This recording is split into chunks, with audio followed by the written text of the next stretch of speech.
स्वतंत्र वीर विनायक दामोदर सावरकर को ब्रिटिश सरकार ने अंडमान की भयावह कालकोठड़ी में डाला। खड़ी बेड़ियों में जकड़ा, बैल की तरह कोल्हू में जूता और हर तरह के कष्टप्रद कामों को उनसे करवा लिया गया। इन मरणप्राय यातनाओं के बावजूद भी वीर सावरकर की आंखों के सामने केवल एक ही सपना था, मातृभूमि की आज़ादी। 11 सालों तक लगातार यातनाओं को सहने के बाद भी सावरकर के अंदर के उम्दा कवित्व और देशभक्ति में थोड़ी भी कमी नहीं आई थी। कांटों की नोक से उन्होंने कालकोठड़ी की दीवारों पर महाकाव्य लिखे। शस्त्र के खिलाफ शस्त्र लेके खड़े रहेंगे, मारते मारते खुद मरेंगे, लेकिन देश को आज़ादी दिलाकर रहेंगे।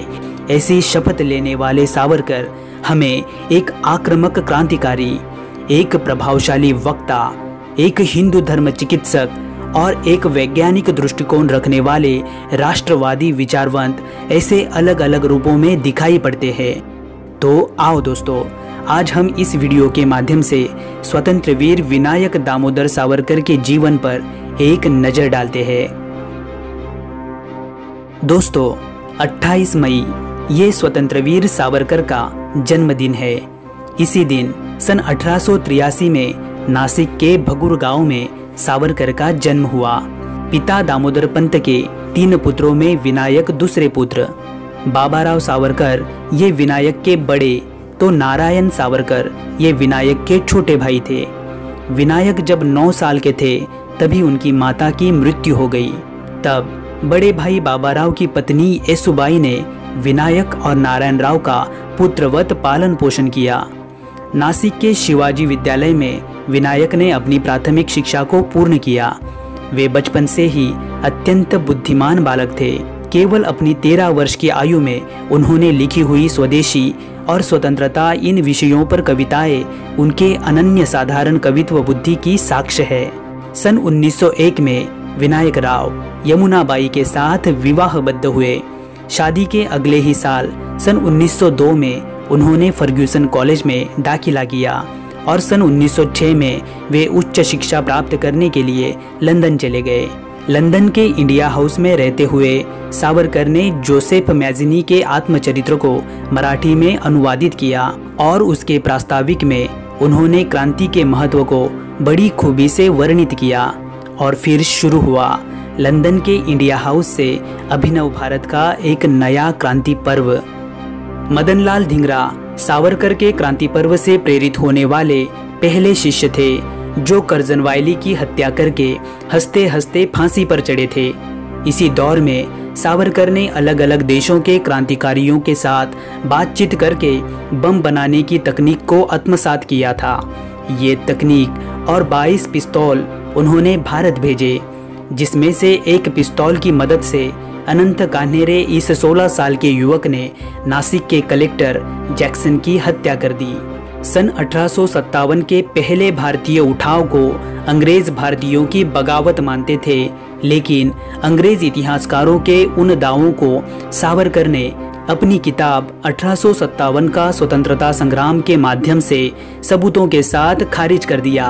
ब्रिटिश सरकार ने सावरकर की उस किताब को भारत में प्रकाशित करने पर रोक लगा दी, लेकिन सावरकर के कुछ दोस्तों ने बड़ी मशक्कत से इस किताब की अंग्रेजी आवृत्ति को प्रकाशित कर दिया। इस किताब ने अल्प समय में भारी संख्या में भारतीयों को प्रेरित कर दिया, जिस कारण राजद्रोह का आरोप लगाते हुए ब्रिटिश सरकार ने सावरकर के बड़े भाई बाबाराव को पकड़कर उम्र कैद की सजा सुना दी। इस घटना का बदला लेने के लिए लंदन में मदनलाल धिंगरा ने कर्जनवाइली की हत्या कर दी, तो अनंत कान्हेरे ने नासिक में जैक्सन की हत्या कर दी। इस पूरी घटना के पीछे विनायक सावरकर के होने का पता चलते ही ब्रिटिश सरकार ने सावरकर को लंदन में ही गिरफ्तार कर दिया। सन 1910 में जब सावरकर को समंदर के रास्ते भारत लाया जा रहा था, तब सावरकर ने फ्रांस के मार्सेलिस बंदरगाह के पास जहाज से छलांग लगा दी।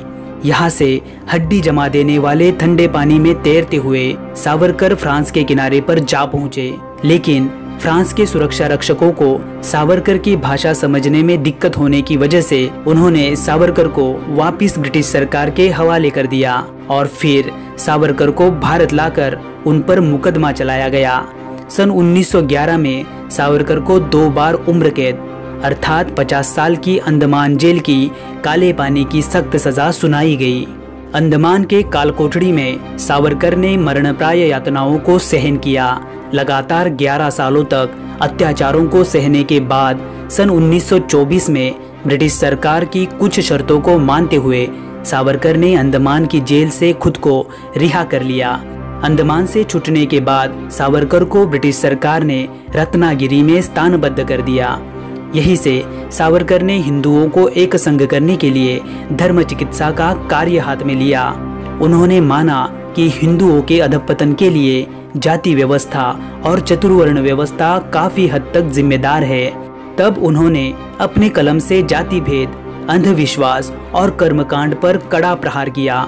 भिन्न भिन्न जातियों के बीच विवाह को प्रोत्साहन दिया और 500 से ज्यादा मंदिरों में अस्पृश्यों को प्रवेश खुला कर दिया। अपनी कलम के माध्यम से सावरकर कहते हैं कि जाति भेद केवल एक मन की व्याधि है। उसे मान लिया जाए तो वो रहती है और अगर उसे नहीं मान लिया जाए तो वो छूट जाती है।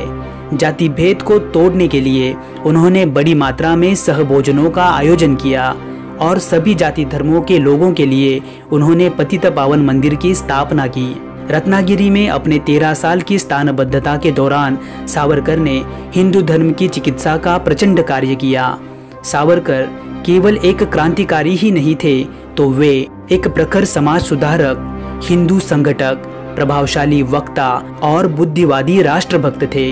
भारतीय आजादी की लड़ाई में सावरकर का योगदान अनन्य साधारण है। लगभग 60 सालों तक लगातार उन्होंने भारत में स्वतंत्रता और सुराज्य को स्थापित करने के लिए निरंतर प्रयास किए और आखिर 26 फरवरी सन 1966 के दिन सावरकर ने भारत माता को आखिरी बार नमन किया। तो दोस्तों, आपको ये जानकारी कैसी लगी? आप हमें कमेंट बॉक्स में जरूर बताइए। वीडियो को लाइक करके दोस्तों में शेयर कीजिए और चैनल को सब्सक्राइब करके बेल आइकन को ऑल नोटिफिकेशन पर सेट कीजिए ताकि हमारी अगली वीडियो की नोटिफिकेशंस आपको तुरंत प्राप्त हो। तो चलो दोस्तों, मिलते हैं अगली किसी वीडियो में। तब तक के लिए आप अपना ख्याल रखना। जय हिंद।